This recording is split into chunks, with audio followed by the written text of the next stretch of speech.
let it bounce.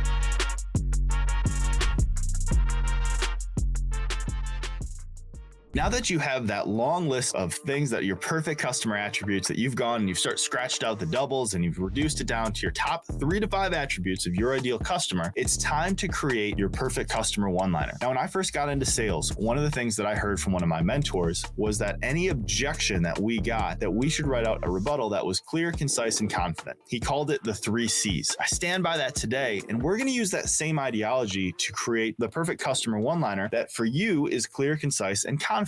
We want you to be able to rattle this off really quickly like an elevator pitch without any of the BS. This is a little bit different if you are ingrained with your marketing of your business. You might have heard of a USP, or a unique selling proposition, unique sales proposition. This is a little bit different. For me, a USP is more of a differentiator between you and your competitors. At this point, you're having just the conversation of who exactly it is these future referral partners should be sending your way. We're not going to talk about the how. It's just simply, here's the customers that you're going to knock it out of the park for every time. That's what we're going to clearly define and make sure that it leaves no questions to the imagination. Now, if you're planning on partnering with people where every single one of their customers is the perfect referral customer to send your way, I still want you to do this. We don't want to leave this out, because this is going to give you an opportunity to not only, when you dress it right and you look and appear the right person and you appear to be that professional that you actually are, having this unique customer one-liner is actually going to make you sound and appear to be that professional that you are, in the same sense of the way that you dress and the way that your mannerisms are. So don't cut yourself short here and just decide, well, whoever I partner with, any of their people that they have can just send my way. I'm telling you right now, if you can drill down to who it is your perfect customer is,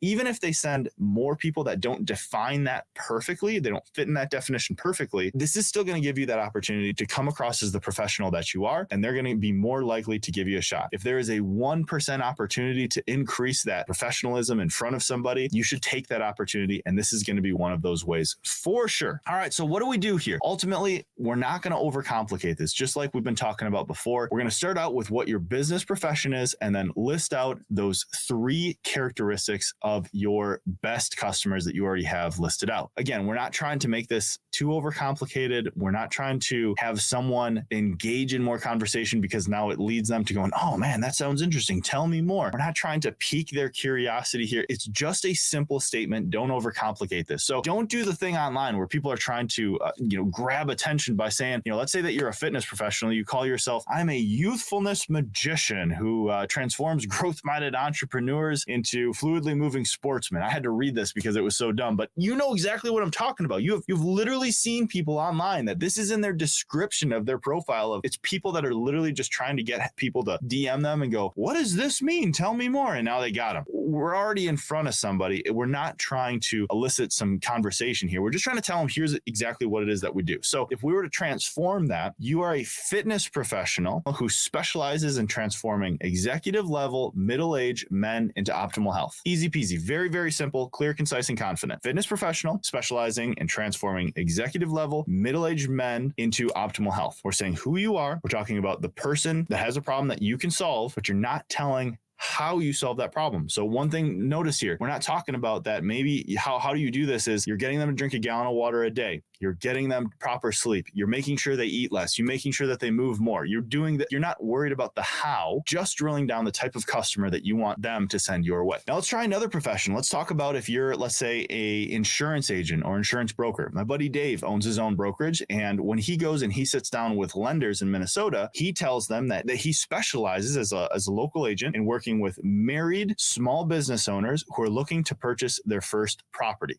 Okay. So when he sits down with these lenders and he tells them, I'm your local insurance guy who's there to help your married small business owners looking to buy their first property, that leaves no question to the imagination of who it is that he helps. And now when it comes to the referral partners that he's sitting down with and working with, they know exactly who it is. When that customer walks through the door, there's a couple that walks in that are small business owners. They're looking for their first property to buy. He knows the first person that he's going to talk about is Dave, because when they need their insurance needs, Dave is the guy who's going to knock it out of the park because he's got, 30 plus different companies that he works works with, but he is the one that's going to dial them in better than anybody else. So that's why we want to make sure that we make it very, very clear. Now let's take another opportunity to look at something that is a little bit outside of the box. Let's say you've got an automotive shop. My father-in-law, he's got a transmission shop and he partners with landscapers and some other places like that. And he does some specialized services for them that they wouldn't get to, wouldn't do for someone who just walks in off the street. Let's say that you run an automotive shop and you want to give an office building that's nearby, you want to give those workers the opportunity to get their oil changes and some of their routine maintenance done without ever having to leave the building. You could go to that office building and go to some of the owners of the businesses there and say that you run an automotive shop, specialize in general service for the employees of their local business without them ever needing to leave their desk. Now, it doesn't say how you do that. Are you going to throw it on the back of the flatbed? Are they going to have to drop off the keys? It doesn't matter. What you do